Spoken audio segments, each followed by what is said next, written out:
ओम शांति। हम सत्य की शरण जा रहे हैं, मधुमय की शरण जा रहे हैं।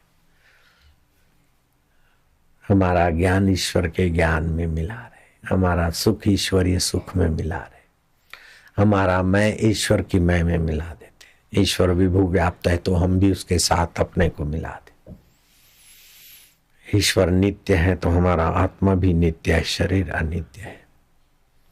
ईश्वर प्राणी मात्र का सुहृद है तो हम भी अपना स्वभाव ईश्वर के स्वभाव में मिला देते। बस कैसा भी सामाजिक दृष्टि से, आर्थिक दृष्टि से, आरोग्य की दृष्टि से पिछड़ा हुआ व्यक्ति हो, आत्मज्ञानी गुरुओं के निर्देश के अनुसार सुबह दोपहर शाम ये संध्या करे, उसके भाग्य की रेखाएं बदल जाएगी, उसकी बुद्धि ऊंची हो जाएगी, मन ऊंचा हो जाएगा, स्वास्थ्य बढ़िया हो जाएगा। लेकिन ये होने पर भी वो रुकेगा नहीं। सबके मूल स्वरूप शुद्ध परमात्मा ज्ञान को पाए बिना वो रुके नहीं, ऐसी ऊंची बुद्धि हो जाएगी।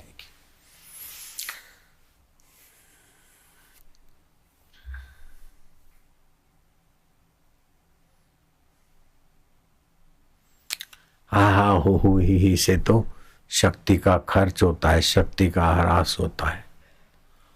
लेकिन भगवत शांति से शक्ति का संचय होता है, बुद्धि उन्नत उत्तम होती है। अगर शक्ति का ह्रास चाहते हो तो दुनियावी सुखों में, दुनियावी तू तेरे में मैं मेरे में खूब उलझो, शक्ति का ह्रास हो जाएगा। अगर शक्ति का संचय चाहते हो तो कम आवश्यकता है, कम बिखरान और अधिक एकांत और परोपकार, सत्पुरुषों का अनुकरण विकास की ऊंचाइयों पे ले जाएगा, भोगियों का अनुकरण विनाश की नीचाई पे ले जाएगा। त्यागात शांति निरंतरम। ज्यादा वाणी का उपयोग ना करो, ज्यादा इधर उधर की फिल्मी दुनिया को ना बारो, ज्यादा व्यसन और विकारों में न रहो, अपना समय बचाओ। अकेले आए थे अकेले जाएंगे, तो हर रोज थोड़ा अकेले में रहकर भगवत ध्यान में विश्रांति पाओ। आपका भगवान के साथ पहले संबंध था, अभी है, बाद में रहेगा। संसार के साथ पहले संबंध नहीं था, बाद में नहीं रहेगा, अभी भी मिटता टूटता रहता है। चाहे शरीर के साथ का संबंध भी पहले नहीं था, पत्नी के साथ का संबंध भी पहले नहीं था, पुत्र और सेठ और जॉब के बॉस के साथ भी पहले संबंध नहीं था, बाद में भी नहीं रहेगा। लेकिन आत्मा का संबंध परमात्मा के साथ पहले था, अभी है, बाद में रहेगा। उस सच्चे संबंध की अवहेलना सारे दुखों का मूल है। उस सच्चे संबंध की स्मृति और एकाग्रता सारी सफलताओं की कुंजी है। ओम ओम आनंद। ऐसे दिन कब आएंगे कि मैं शाश्वत संबंध को स्मरण करके दुख रहित होऊंगा, भय रहित होऊंगा, चिंता रहित होऊंगा, जन्म मरण रहित होऊंगा, शाश्वत पद को पाऊंगा। ऐसे दिन कब आएंगे? मेरा और आत्मा और परमात्मा का एक ही जात है, मैं अपनी असली जात को कब पहचानूंगा? सोनी तो शरीर की जात है, मेरी जात तो आत्मा है, परमात्मा की। सोनी भले सगा बापनो ना હોય, પણ હું તો આખા વિશ્વનો છું અને આખું વિશ્વ મારું છે। સોની સગા બાપનો નહીં, પણ ગુરુનો તો ખરો બિચારો, એટલે સોનીને વાલ કરવો જોઈએ। સોની જ કહે છે કે આવું કહે છે કે સચ્ચાઈ ના કહેવાય। ઓમ આનંદ, ઓમ માધુર્ય, મારા વાલુડા આનંદ દેવા, ઓમ ઓમ શાંતિ દેવા, ઓમ ઓમ माधुर्य देवा प्रभु, ओम ओम।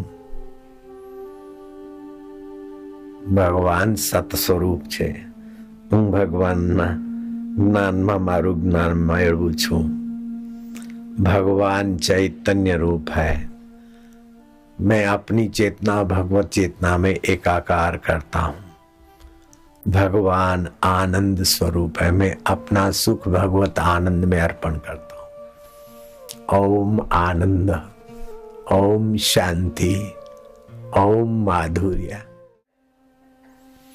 जैसे नारंगी खाने से बुढ़ापे की झुर्रियां नहीं पड़ती नारंगी का उपयोग करने से कभी कभी चेहरे पर सरसों के तेल का, तिल के तेल का मर्दन करने से भी बुढ़ापे की झुर्रियां नहीं पड़ती।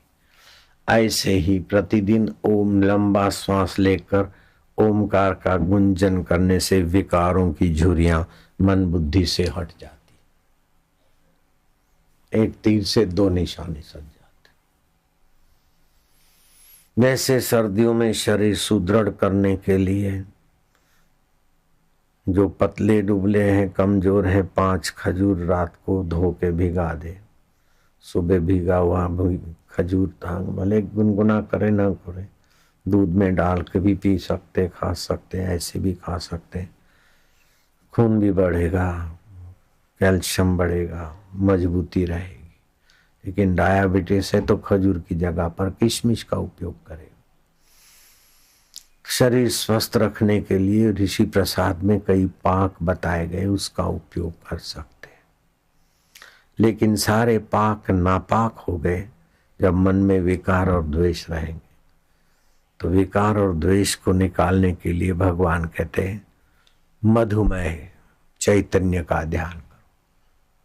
ऐसे मधुमेह ईश्वर को पाए हुए, मधुमेह ज्ञान से संपन्न गुरु के उपदेश को जो आत्मसात करता है वो दूरगामी परिणाम और वर्तमान को दोनों को मधुमेह कर देता है। मधु शरति सिंधवे, सिंधु को हिला हिला के खारे सिंधु में से भी रत्न पैदा करना वो मधुमेह परमात्मा की कला कौशल्य है। उसी जल में से गंगा, यमुना, गोदावरी, नर्मदा प्रकट करना ये मधुमेह क्रिया शक्ति भगवान की है। और सब परिस्थितियों की गहराई में मधुमेह ज्ञान सत्ता मुझ चैतन्य की है। और मेरा चैतन्य और तुम्हारा चैतन्य एक है, काहे को दूर भटकते। अंतरात्मा में आराधना करो, श्वासोश्वास की उपासना करना, ये 6ठी उपासना है। ब्राह्मण में पूज्य बुद्धि 7वीं उपासना है, लेकिन ब्रह्मवेता में पूज्य बुद्धि उपासनाओं की पराकाष्ठा है। ओम नमो भगवते वासुदेवाय। असली उद्देश्य है कि सुख दुख लाभ हानि जीवन मरण सब स्वप्न है, लेकिन शाश्वत नित्य नवीन सुख सारी सृष्टि का जो आधार है वो मेरा आत्मा परमात्मा से जुड़ा है। सब कुछ हट जाए फिर भी मेरा कुछ बिगड़ता नहीं, और सब कुछ मिल जाए तो कुछ बढ़ता नहीं। में इतने ऊंचे स्वाभाविक सत्ता का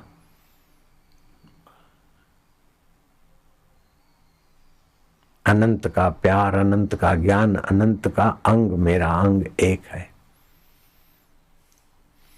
जैसे अनंत तरंग है लेकिन हर तरंग पानी है, हर तरंग सागर रूप है, ऐसे ही हर जीवात्मा परमात्मा का सनातन स्वरूप है। ये वास्तविक उद्देश्य जान के उसको थोड़ा सा आत्मसात कर ले, बस मौज हो गई। फिर डिग्रियां हो चाहे ना हो, धन हो चाहे ना हो, सत्ता हो चाहे ना हो, वाहवाही हो चाहे ना हो। अलर की माँ ने 4 बेटों को तो साक्षात्कार कराया, 5वें बेटे को जरा ऐसे ही रखा था कि संसार में जरा राजकारण में गाड़ी धकेलने वाला बैल भी चाहिए ना।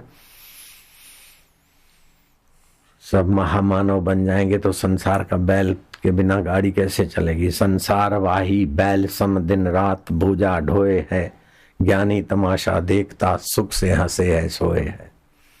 तो ज्ञानी तो सुख से जीता है, और ये बैल जोबरों के बॉस भी बैल ही है। खाली जोबर बैल नहीं है, जोबर के बॉस भी बैल है। जिसने आत्मदेव को नहीं जाना वो बैल। संसार वाही बैल सम दिन रात बोझा ढोए है, ज्ञानी तमाशा देखता सुख से जगे है सोए। ऐसा आत्मज्ञान हुआ लेना चाहिए ना। तो आत्मज्ञान ही उद्देश्य है, आत्म सुख ही उद्देश्य है, आत्म लाभ ही उद्देश्य है। इंजीनियर होना उद्देश्य काल्पनिक है। वो काल्पनिक उद्देश्य पूरा भी हो जाएगा, दुख नहीं मिटेगा, टेंशन नहीं मिटेगा, चिंता नहीं मिटेगी। और वास्तविक उद्देश्य बनाना नहीं है, जानना है और उसको पूरा करना है। सारे दुख सदा के लिए मिट जाएंगे और परम सुख चरणों में हाजिर रहेगा। सदा दिवाली संत की, सदा दिवाली संत की, आठों पहर आनंद, अकल मता कोई उपजा, मता कोई उपजा, गिने इंद्र को रंक, गिने इंद्र को